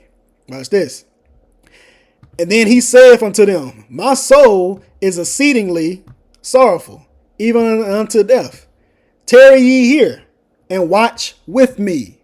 Observe with me. And he went a little further and fell on his face. So he's showing that humility because he's about to submit himself to Jehovah, and he prayed unto him and prayed saying unto the Father and said, O my Father, providing it be possible, let this cup pass from me. Nevertheless, not as I will, but as thou wilt. So the whole point is still, he's still doing the will of the Most High. But he wanted his disciples to observe and watch with him the same thing. But let's see what they was doing. Verse 40. And he come up unto his disciples, and watch this, and findeth them asleep. Exactly the point. So now we seeing the flip side on being asleep, sitting there, not doing what we were supposed to do. See, when Yahushua was asleep, he wasn't concerned with the things of the world. He was at rest in that word that was in him. He wasn't concerned with the cares of this life. See, now when we find the disciples sleep, they being asleep, they sitting there being caught up in something else that they shouldn't be. Because they sleep. They being slowful. They being idle. They not doing nothing. That's the point. He cometh and findeth his disciples asleep, and saith unto Peter, what? Could you not watch with me 1 hour? So he's speaking to him. He spoke to Peter. So it ain't talking. They not physically asleep. But he telling him, what? You couldn't watch with me but 1 hour? Watch and pray that you not enter into temptation. That's the point. Don't fall into temptation. The spirit indeed in works is willing, but the flesh is weak. That's because the flesh is weak. It's susceptible to fall victim to temptation. That's why he said, we going to go back to it because I want us to understand what's going on. We can't fall victim to this type of stuff. It's easy for us to get caught up like this when we lose focus on where we should be focused at. James 1:14, but every man is tempted when he is drawn away of his own lust and enticed, because you sleep. You caught up in something else. You being influenced by your own lust and your own desires. Why? Because something else has our attention. Something else is drawing us away from where we need to be and what we need to be doing. The spirit indeed is willing, but the flesh is weak, because that flesh is going to give in to temptation. Let's go over here to Romans. We just going to spin the block on scriptures that we already looked at, so it can help us understand what's going on. Romans 7. Well, we didn't pull these, but we pulling them now. Romans 7, chapter 21 through Romans chapter 7, verse 21 through 23. And it says, I find then a law that when I would do good, the spirit is willing. Evil is present with me, because that flesh is weak. Do we understand? For I delight in the law of God after the inward man, that spiritual body. But guess what? But I see another law in my members, warring against the law of my mind and bringing me into captivity to the law of sin, which is in my members. Matter of fact, we take it down because I want to hit verse. Actually, I just want to hit verse 25 because that's the point. It says, I thank God do salvation of Jehovah of our creator. So then with the mind, I myself serve the law of God because the spirit is willing. Indeed, the spirit is willing because then we're going to serve the law of God. But with the flesh, the law of sin because it's weak. That's the point. See, we sit there, we want to do good, we want to do right. That spirit is willing, but something keeps drawing us back. Something keeps drawing us away because that flesh keep popping up. Now our spirit is idle. It's sleep because we caught up in flesh. We don't got drawn away or something else. That's why he telling them, watch and pray that you enter not into temptation. The spirit indeed is willing, but the flesh is weak. So he went away. He went away the second time and prayed, saying, Oh, my Father, if this cup may not pass away from me, except I drink it, thy will be done. Same thing. Watch this. Verse 43. Look what happened. And he came and found them asleep again. They sleep again. He literally just told her, hey, watch and pray that you enter not into temptation. We need to be observant of what's going on. But guess what? We sleep again. We get told one thing, and then right after that, we turn right around and just, you know what that's like? That's just like when we sit there and we receive a lesson and we told to meditate on the teachings. We told to meditate on the lessons.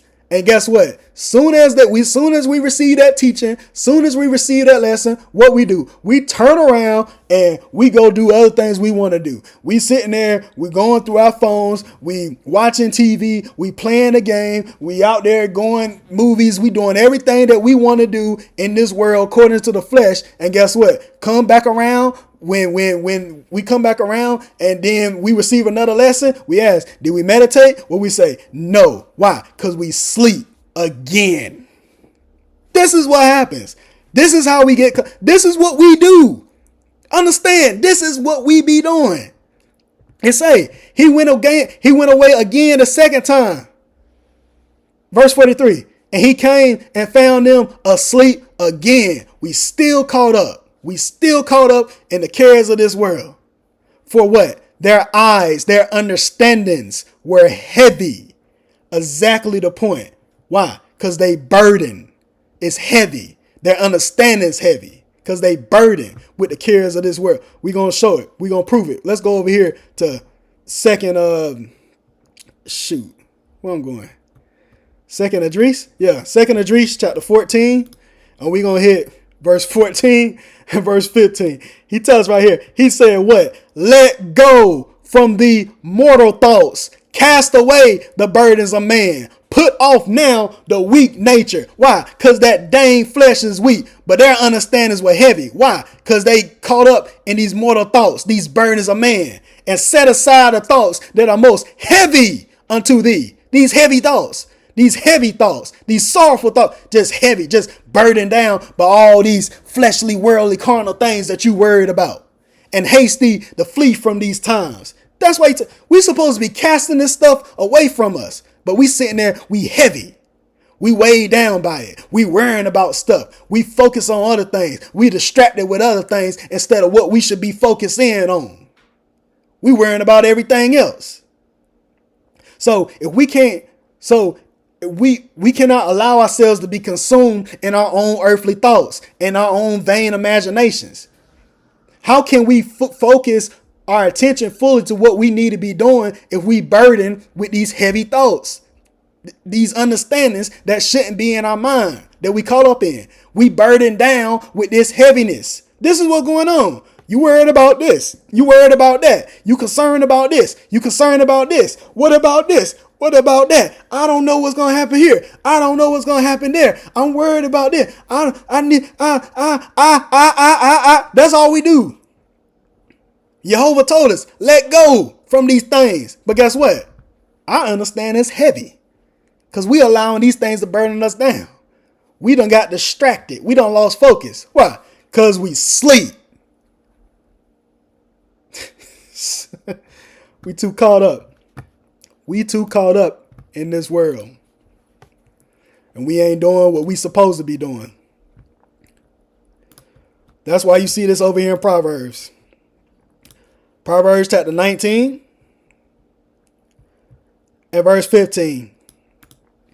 He says, slothfulness, idleness, slackness, casteth into a deep sleep. So this one tell you right there, that's that slothfulness right here, this deep sleep. And an idle soul shall suffer hunger. Why? It's going to suffer a lack of knowledge. It's going to suffer famine. It's going to suffer poverty. Why? Because we ain't doing what we need to do. See, instead of putting our flesh to sleep and letting it stay asleep like it's supposed to be, we allowing our spirit to be cast into that slumber. Our flesh was supposed to go to sleep when we got baptized, when we condemned it, when we went down into that pool. That was the deep sleep. It's going to be a few, it's going to be a few people that's going to get baptized at the first fruits. So understand, when you go into that pool, that flesh supposed to stay asleep. We ain't supposed to go back and pick it back up. It's supposed to stay asleep. That was the deep sleep. Then when we receive the Spirit, we supposed to live in the Spirit, being led and guided by that helpmeet, that companion, that rib that the Most High gave us when he breathed that Spirit into us. But however, if we bringing stuff back with us and we going back to that pool, we going back the picking stuff up, we going back digging this old stuff back up that that's supposed to been dead, that's supposed to have been buried, then we didn't do what we were supposed to do. It's showing we still caught up. Why? Because it goes over here to Mark. Let's go to Mark chapter 4. Mark chapter 4 and verse 19. We looked at this last week. Guess what?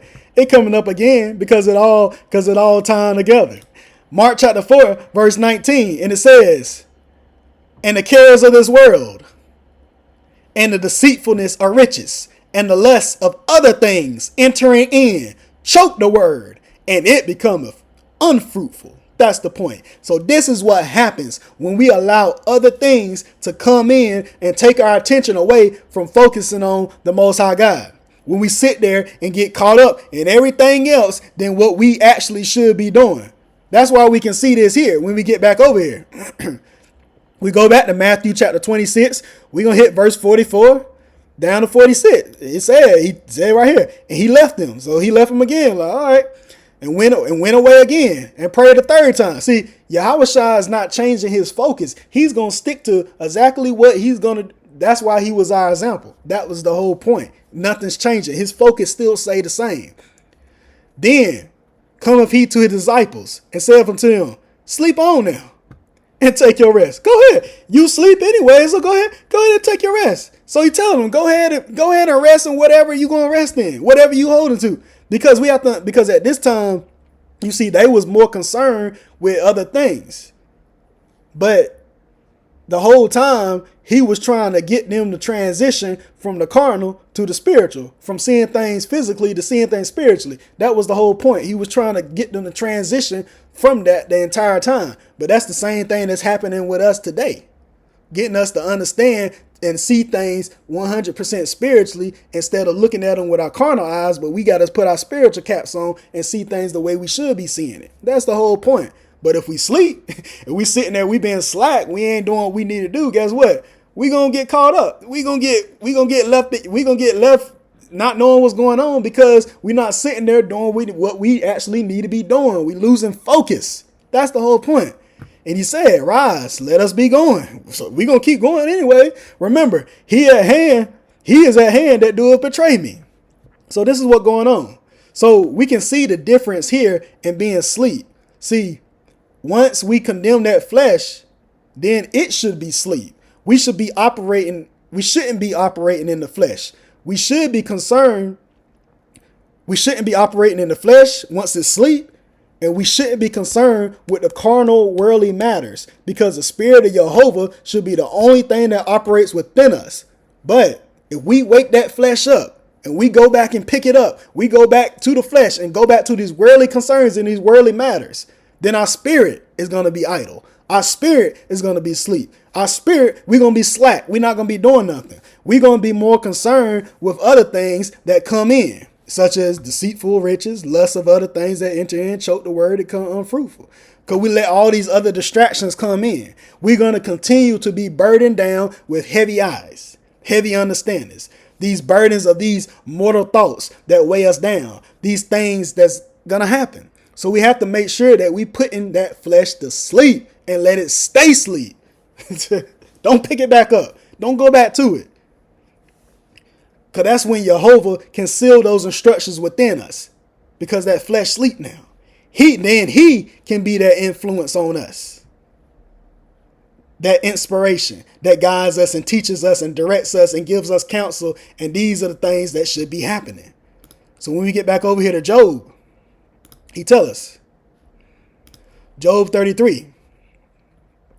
We'll read it again.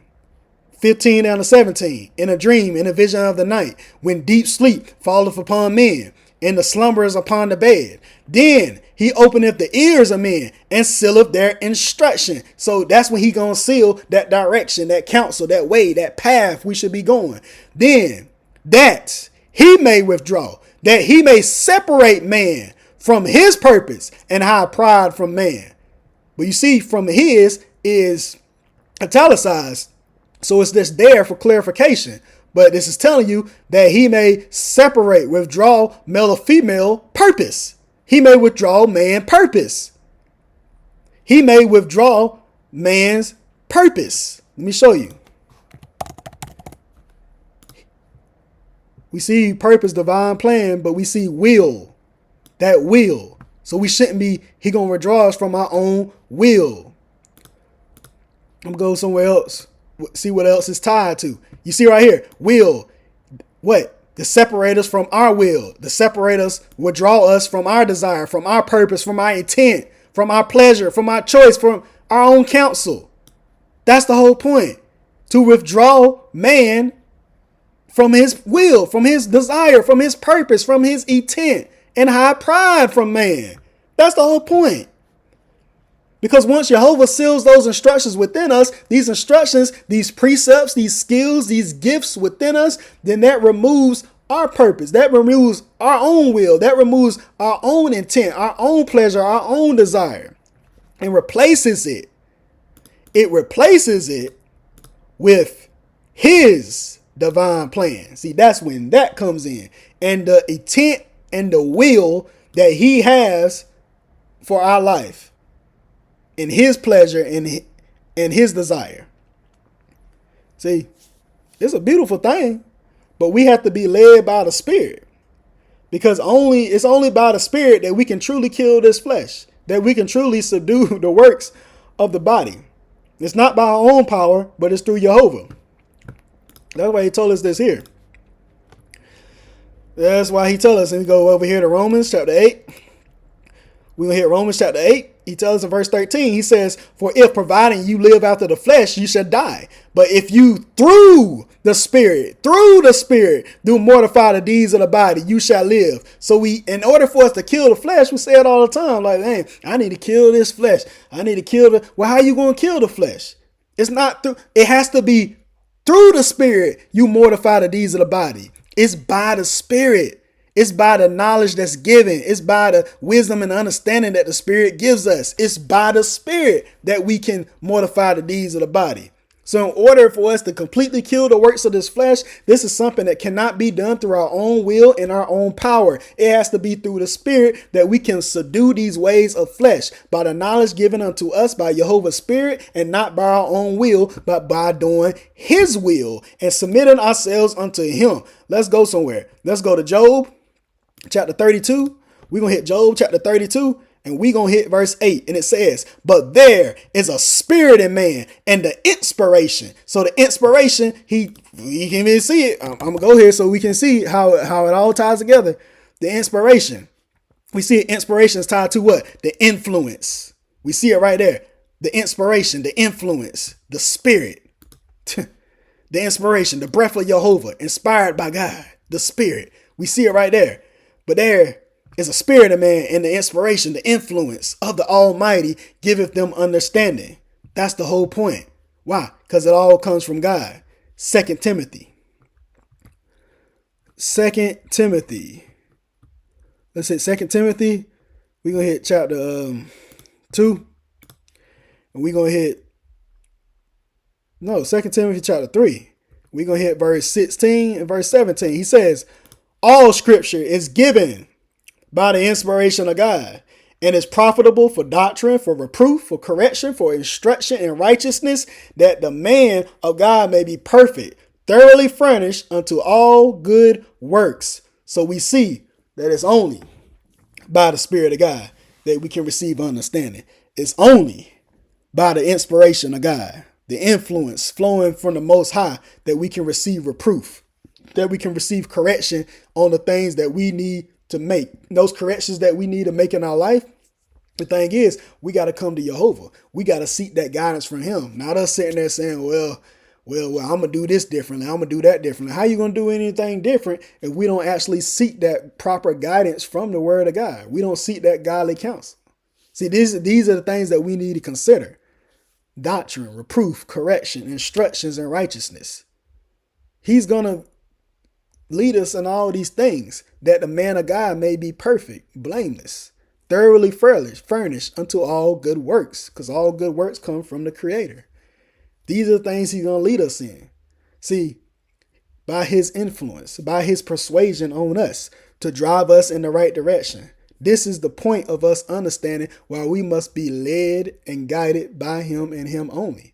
We cannot be led and guided by our own thoughts and our own ways of thinking, because it's not going to lead us anywhere but death. So these are the things that we have to understand, and all the things that we must keep in mind. So with that, I'm actually gonna have to cut this teaching short again right here, because hey, we at that time, man, and yeah, I'm actually not gonna make it through the rest of my notes that I had here, but hopefully, with everything that we went through so far, hopefully we got some understanding on what's going on and understand the difference between being influenced by the Spirit and what that's actually looking like, and how Jehovah moves us and guides us. Not us moving ourselves, not us being persuaded or influenced by flesh, and seeing the difference between that. So, hopefully with everything that we've actually shown, that we got some pretty good understanding on what went out. So, we just want to make sure that we continue to do what we need to do, and we being led in the way that we should. I had it in the lesson, but I'm gonna mention it now because I'm being led to mention it. But a lot of us, we gonna be at this first fruits here. So when we come to the first fruits, you got to understand, we amongst the body of believers, and we sitting there. If we have questions, we have things that we concerned about, we have things that we want to understand, and things that we want to understand about ourselves, our purpose and our direction, and things that we should be doing, or questions that's on anything, even general things. We got all these, we got the elders, we got the deacons, we got the brothers, we got the sisters. Right? You can ask anybody, hey, you trying to figure out something? Hey, we can speak with each other. We can talk with each other, because that's what we're supposed to do. We supposed to exhort one another. We supposed to encourage one another, because we all one body. We all here to help each other. So that's the perfect time for us to do that. So that's what we need to keep in mind. We need to make sure that when we have an opportunity to learn something, and we right there in the midst of the individuals that we can actually ask that godly counsel of, then we need to take each and every opportunity that we have to receive what we actually looking for and what we actually need to understand. So, I just want to share that with everybody.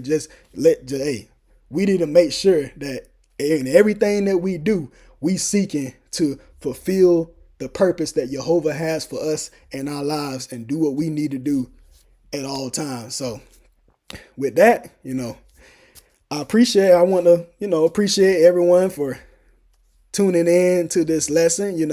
Like I said, I'm